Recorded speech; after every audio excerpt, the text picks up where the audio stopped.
Guys good morning. এখন বাজে কটা 10টা। তো বন্ধুরা সবাই কেমন আছো? আশা করি ভালো আছো, আর আমিও ভালো আছি। অনেক দিন পর এলাম তোমাদের ভালো ব্লগ দিতে। তো এদিকে হচ্ছে ভাতটা। তো দেখো ভাত বসিয়ে দিয়েছি, আর এদিকে ডিমটাও সিদ্ধ করতে বসিয়ে দিয়েছি। আর আমি এদিকে আনাজ কাটতে বসে পড়েছি। এই যে দেখো, দেখতে পাচ্ছ। তো আনাজগুলো কেটে নিই, ঠিক আছে? তো আনাজগুলো কাটবো। আর আমার বিছানা টিছানা সব গুছানো হয়ে গেছে, ঘর ছাঁটতে হয়ে গেছে, দেখো সব পরিষ্কার। খালি রান্না করবো আর বাসন মাজবো, ব্যাস হয়ে যাবে, ঠিক আছে? আর আজকে আমি উঠেছি কখন বলো তো? আজকে উঠেছি তখন 6:30 বাজে। উঠে কাজ সেরেছি, টিফিন করেছি, কাচাকুচি করেছি, তারপরে রেস্ট নিচ্ছিলাম। বসে বসে ফোন দেখছিলাম, অনেকগুলো ফোনে কাজ ছিল সেগুলো করছিলাম। তারপরে করার পরে কী কামড়ালো। তারপরে করার পরে ভাবলাম যে রান্না করতে হবে, তো দেরি হয়ে যাবে নাহলে। তারপর চলে এলাম রান্না করতে চটপট করে। তো দেখো শাক নিয়ে বসে পড়েছি। শাকগুলো এখন বাছবো, ঠিক আছে? শাক রাত্রিরে শাক নিয়ে আসবে, দেখো সব শাক হলদে হয়ে গেছে। বাঁচতে বাঁচতে না মাথা গরম হয়ে যায় আমার। তো চলো আমি ছটপট করে রান্নাটা করে নিই, আর তোমরা দেখতে থাকো, ঠিক আছে? চলো, আশা করি ভিডিওটা ভালো লাগবে। লাইক শেয়ার কমেন্ট করে দেবে, আর আমার পাশে থাকবে, বুঝলে বন্ধুরা? চলো তাহলে আমি এগুলো বেছে নিই এখন। গাইস দেখো, এদিকে ভাতটা হচ্ছে, আর এদিকে আমি শাকটা বসাবো, পেঁয়াজটা ভাজছি। আর এখানে শাকটা ধুয়ে রেখেছি, ডিমটা এখানে সিদ্ধ করা আছে, উচ্ছেটা ভাজা হয়ে গেছে। তো ডিমের ঝোলটা এবার করবো, শাকটা আগে হয়ে যাক, তারপর চাটনিটা করে আর ডিমের ঝোলটা করে নেবো। বড় লাগে দিয়ে মশলা বাটা হয়ে গেছে, বাটি মিশিয়েছে নিয়েছি। তো চলো, লঙ্কা আর পেঁয়াজ ফোড়ন দিয়ে কলমি শাকটা ভাজবো, ঠিক আছে? তো ভেজে নিয়ে আর এদিকে ভাতটা হচ্ছে, দেখো ভিট করে।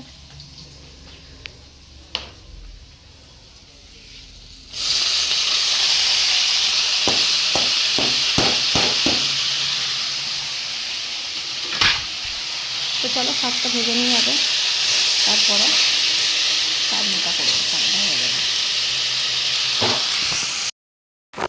তো এখন বসছি আনাজ কাটতে।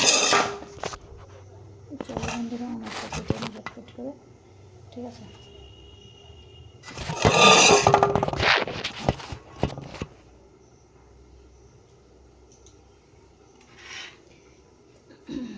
আলু কাটছি, আর ওদিকে আমি পলতা শাকটা বসিয়ে দিয়েছি।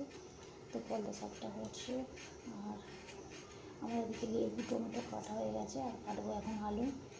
পটল ভাজা হয়ে গেছে, আর পলতা শাক বসিয়ে দিয়েছি, আর শুধু চিকেনটা হবে। আলু দিয়ে একটু মাখা মাখা করবো চিকেনটা, তো তার জন্য কাটছি আলু।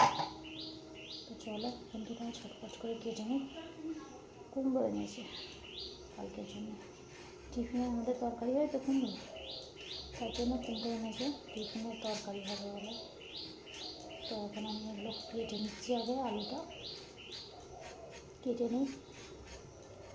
আর আজকে সকালে উঠেছি তখন 6:30টার সময়, উঠে কাজ বাজ সেরেছি, তারপরে কাচাকুচি করেছি, করে অনেকক্ষণ বসেছিলাম।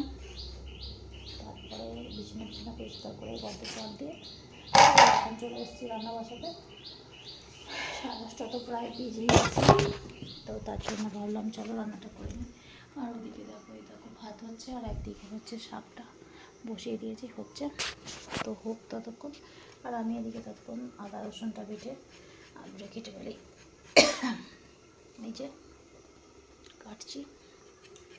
তো চলো রান্না করে বাসন মেজে তারপর আজকে পুজো করবো, বুঝলে? আর এই মাংস করে না চান করলে না আমার যেন কিরম হয় একটা, তার জন্যে রান্না করে তারপরে আমি চান করব, তো বুঝলে বন্ধুরা? তো আমি এখন কাটছি আলু, ঠিক আছে?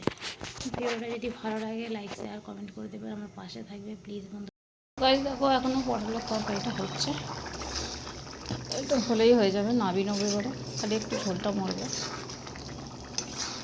তো দেখতেই পাচ্ছ হয়ে এসেছে, আলু সিদ্ধ হয়ে গেছে। এই যে চলো নামিয়ে নিই তরকারিটা, ঠিক আছে? আর এদিকে কি রান্না হয়েছে চলো দেখাই। তো তো আজকে রান্না হয়েছে ভাত, এই যে দেখো, এখানে আছে লেবু গন্ধরাজ, এখানে আছে শাক ভাজা আর উচ্ছে ভাজা, এই যে এখানে আছে চাটনি, আর তার সঙ্গে আছে আম। ঠিক আছে, তো বাসনগুলো ওখানে বার করে রেখেছি মাজবো বলে। ঠিক আছে, তো চলো বন্ধুরা, আমি তাহলে কাজগুলো করে নিই ঝটপট করে।